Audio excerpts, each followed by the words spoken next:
It's also equity that goes hand in hand with self-interest everywhere in the world. Because if we don't solve those equity problems, we're all going to be affected. And that's what it means when we say it is now a global commons issue.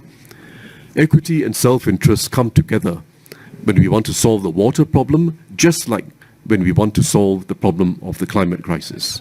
They go hand in hand. And that shift in thinking is also necessary. Equity is everyone's interest, everyone's self-interest, everywhere in the world. Can I add something just based on what you've just said? That's also, of course, true with COVID, right? We are all only as healthy as our neighbor is on our street, in our city, in our region, in our nation, and globally. And did we solve that? Like, did we actually manage to vaccinate everyone in the world? No.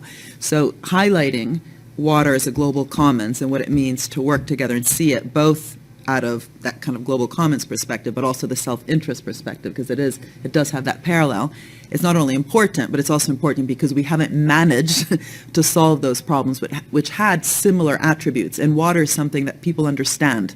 You know, climate change is a bit abstract. Some people understand it really well. Some understand it a bit. Some just don't understand it. Water, every kid knows how important it is to have water. When you're playing football and you're thirsty, you need water. So there's also something about really getting citizen engagement around this and really, in some ways, experimenting with this notion of the common good. Can we actually deliver this time in ways that we have failed miserably other times? And hopefully we won't keep failing on the other things, but anyway.